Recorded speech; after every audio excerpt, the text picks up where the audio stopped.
Yeah, motherfucker. Yeah, motherfucker. Shut up, I'm talking. Shut up, I'm talking.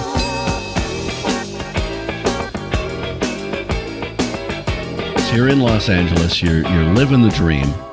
I believe you had a job at a bookstore.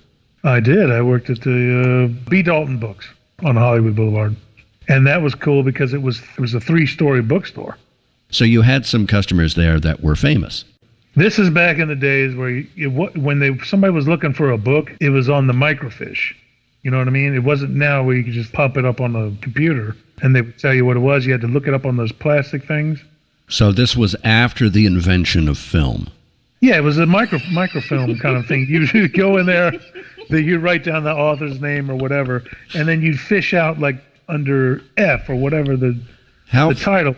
How far after the invention of light did this occur? Not long enough, I don't think. Yeah, that's not getting old, though. So anyway, what's his name from Night Court? John Larroquette. Yeah, John Larroquette, he comes in. And he's perfectly friendly at first. And he says, hey, I'm looking for a book. And I said, oh, okay, I can look it up for you. What's the name of it? So it was some obscure math book. All right. I said, okay, it'll be a second to find this thing and, blah, blah, blah, blah. So I go over there and I'm digging through the microfiche and I get to where I need to look and I'm looking for it and it's not listed. And I'm saying, well, can you give me the author's name? And I think it was written by so-and-so or, whatever it was. Uh-huh. And I'm looking and I'm having trouble finding it. Wait, was this before the internet? Yes, I believe it was before the internet. Okay. He had microfiche and not a fucking computer. It would be silly if he asked you the question when he could answer it himself at home. Okay, go ahead. It's amazing the way you just derail the whole thing. My whole train of thought on a whim. All right, go ahead. Anywho. Sorry to interrupt. Okay, that should be the name of the show. Sorry to interrupt. But I'm an asshole. So. All right, so you're looking for this book on microfiche. I'm looking on the microfiche because there's no computer. Technically, the cash register is a computer. No, this was an adding machine where you had to actually crank the thing. That's technically a computer. Yes. It's computing, Matt. I remember because it was right near the telegraph machine. And you had to stop doing what you're doing because if the telegraph came in, you had to stop. Because both of them couldn't work at the same time. May I continue? All right, go ahead. I'm sorry. I apologize. Really? Are you? No, I don't think you are. So, out of the blue, this guy yells at me, what are you, stupid? You can't find a simple book? Something clicked, and I turned around and I said, motherfucker, I'm going to come around this counter, and I'll show you how fucking stupid I am. And I started coming around the counter. He ran out of the store, which only infuriated me more because then once he got out in the street, I can't chase him. Then you're going too far. People listening at home have no idea what you look like, especially then in your prime. Matt is a rather large man. I am 5'4". Yeah. Your legs are 5'4". What are you, like 6'3"? No, I'm 6'4". 6'4". Jesus Christ, that's freakish. Okay. I've always been fond of weightlifting and that kind of stuff. And harming people.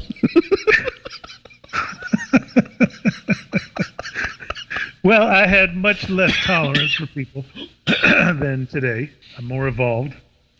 Can you imagine that on a dating show? I'm 6'4". I've been known to eat a meal or two, and I'm fond of violence. It's not that I'm fond of violence. It's just I had a low tolerance, and violence seems to find you. I wasn't looking for it. You're young and stupid. These are the things you do. Well, you're half right. I don't do them anymore. Yeah, you're not young. No, I'd get killed. So that was your experience with the greatness of John Larroquette. Yes, and he literally ran out of the store like a punk. Yes, and then after that, I think I quit. I do remember a story of, it was a gentleman who had hemorrhoids. Oh, no, God. Yeah, that guy. He worked there. I'm sitting there eating my lunch one day up because there was up like a break room. Uh-huh. And this guy's sitting there, and somebody else was in the room, so I thought he was talking to him, not talking to me. So I wasn't paying attention to what he was saying. And this guy was telling this other guy, or what I thought was this other guy, all about his recent hemorrhoid surgery. Well, anyway, I'm sitting there eating a sandwich, and he's going on and on. Did the flavor of the food change? No, but I'm sitting there thinking, the more I'm sitting there, I'm thinking, what? Can this guy just shut up? I'm trying to be polite.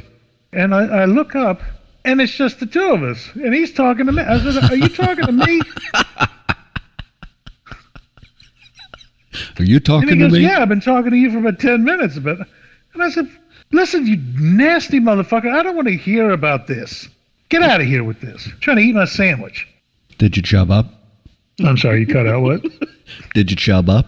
What? I'm sorry, I'm like, little chubby? Clicks. Little chubby? Clicks. I'm not hearing what you're saying. A little bit boner? Did you bone up, huh? Did you bone up for him? His butt stitches? That bone you up? Huh? Butt stitches? You quite bone finished. you up? God damn it. Huh? We have the name of this episode.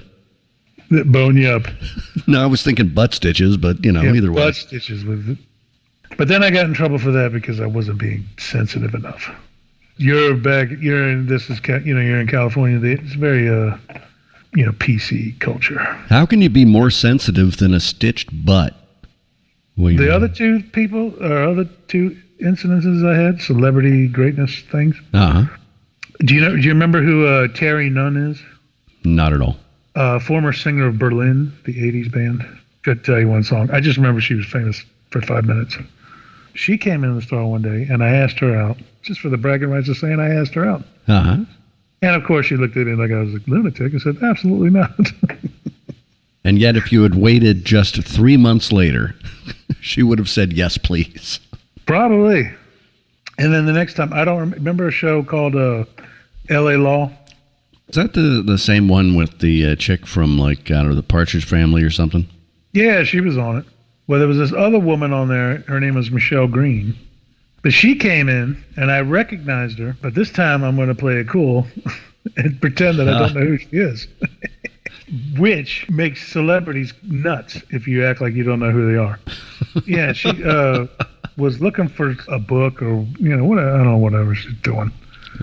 So anyway, we're walking around and we're talking and carrying on. And she is clearly trying to drop hints. So I'll go, oh, that you're from such and such, She was going like this. L.A. Law. Basically, she's like, oh, well, I need these books for the set. Or I need these, because of my character. And saying all, dumb shit like that. Does your character like to suck dick? I should have asked that. Because that would have been what I would have asked. But so I asked her out. What was your move? What did you have to offer when you said, would you like to go out? Nothing. I just came about it because I got some skills. Well, you go about it easily, and you say, hey, why don't we go grab a cup of coffee? Or, all right, there you go. Yeah, I'll buy you some lunch or something. Grab a coffee. Say, hey, let's go out in the alley so you can get on my dick. No. That might have worked. It might have. Sometimes it does, believe it or not. But I was trying to, have some class. How long did she laugh? No, she didn't laugh. And then she... Well, that's sweet. Yeah. She should have, but that's sweet. All right, that brings us to the featured performer in tonight's episode. None other than Sam Mann. Of the famous band Sam Mann and the Apes.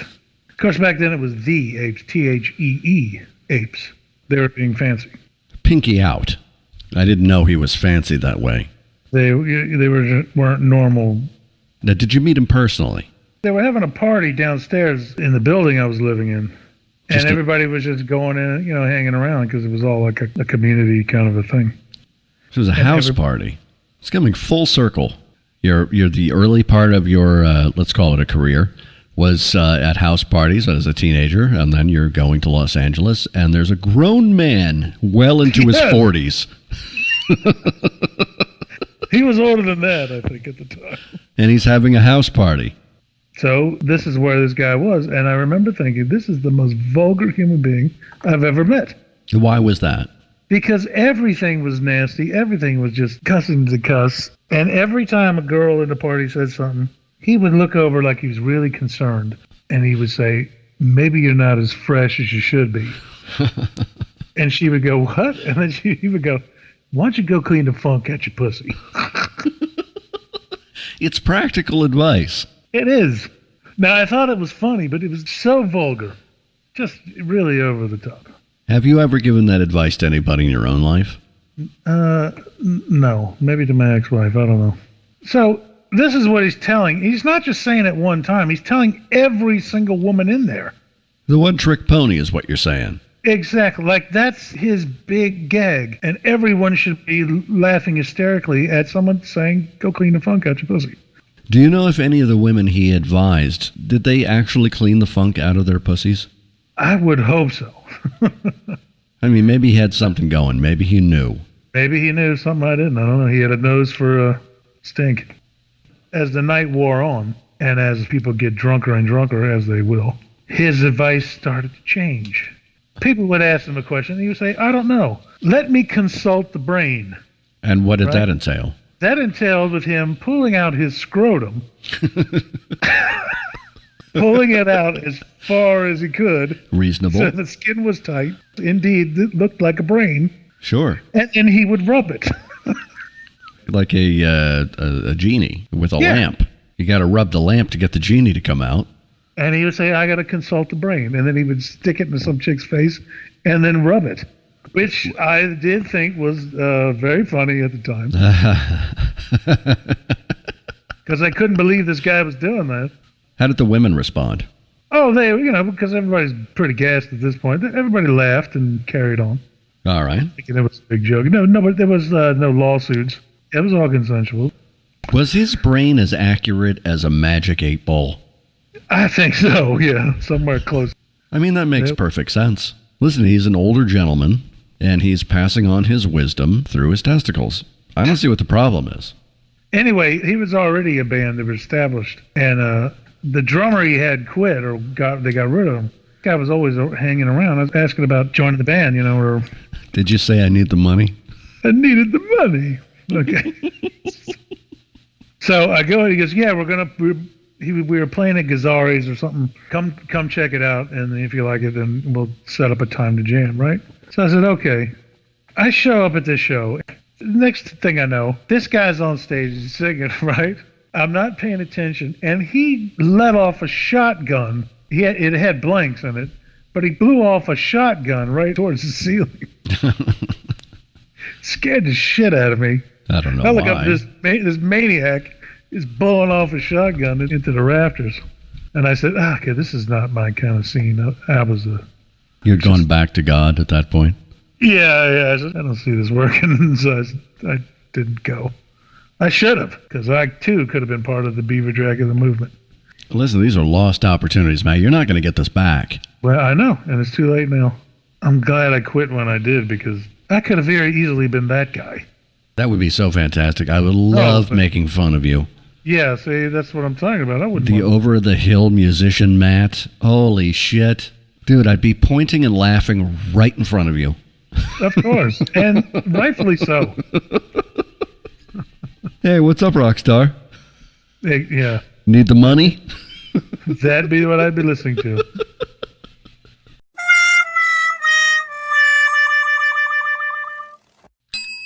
Next time on Shut Up, I'm Talking. We found this a couple weeks ago, and this is just comedy gold. These are emails that Matt sent to me from the late 90s to early 2000s. I just noticed this. It's not a complaint, it's an observation. Oh. I call you Matt, Matthew, one of the two. Here's something I notice. You never use my name. What? Then what do I call you? Dude? Really? I don't know. And again, it's not a complaint, it's just an observation. You never use my name. It's just interesting to me. I saw it. You do. You don't. You never use my name. You mean now or back then on an email? Anytime. I just find it interesting. That's all. No big deal. I have never noticed that. I think you're wrong. You very frequently refer to me as fat. Well, yeah, there you go. That makes sense.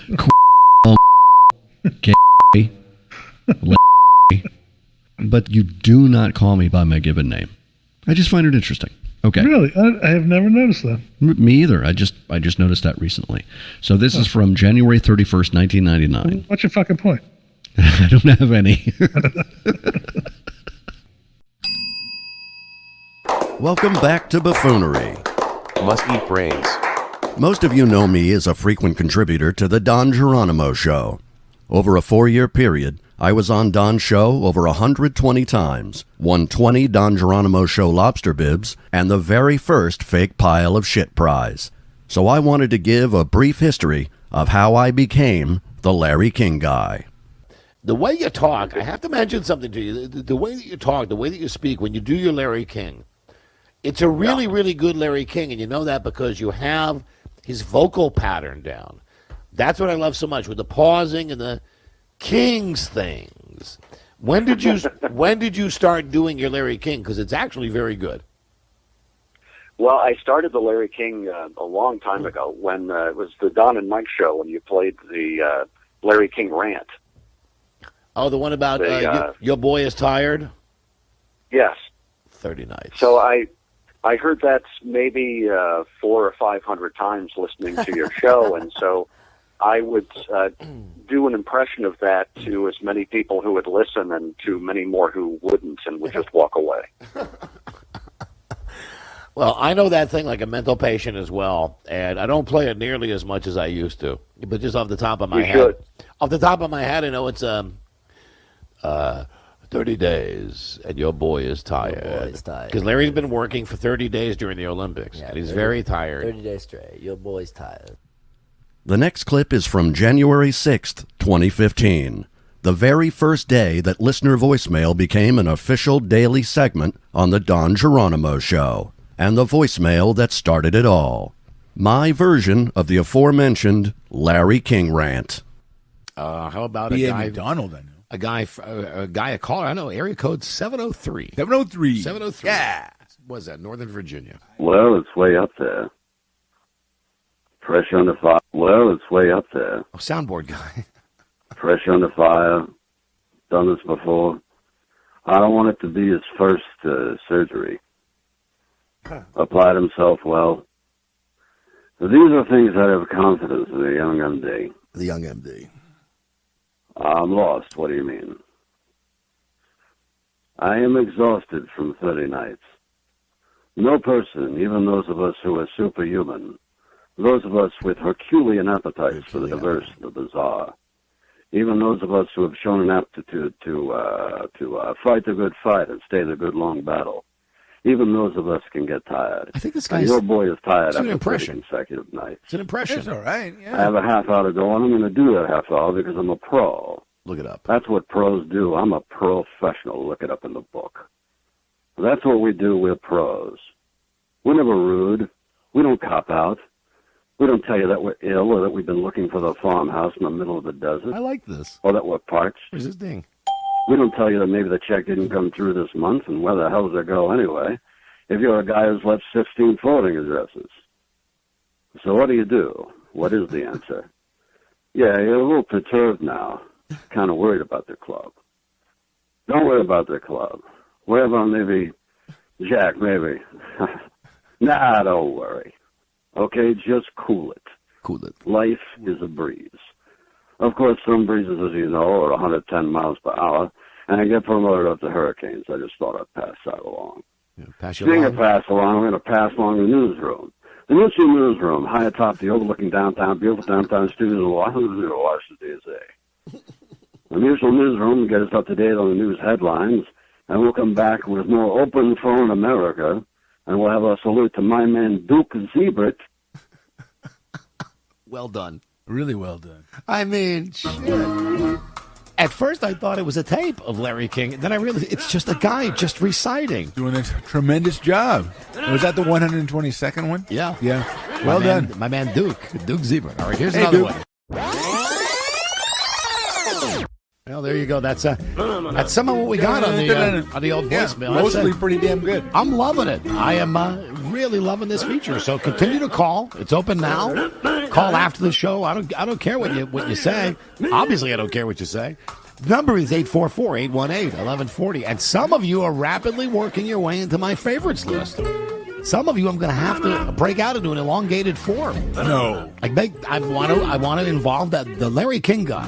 It was really good. I really liked him, but the lady with the accent. She tickled your fancy from the beginning. Yeah, she did yesterday. She did. She did yesterday, Yes. and she did again today. All right, thank you, everybody, for that. That's very nice.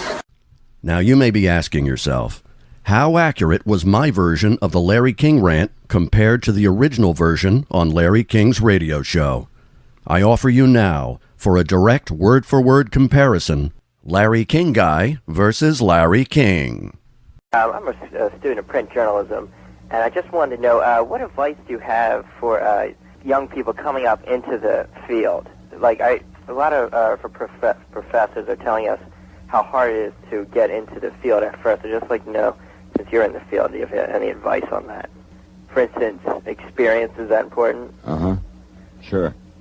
Is that probably the most important? Well, it's way up there. Well, it's way up there. It's way up there. Anything else? Anything you... Pressure under fire. Done this before. I don't want it to be his first surgery. Pressure under fire. Mm-hmm. Done this before.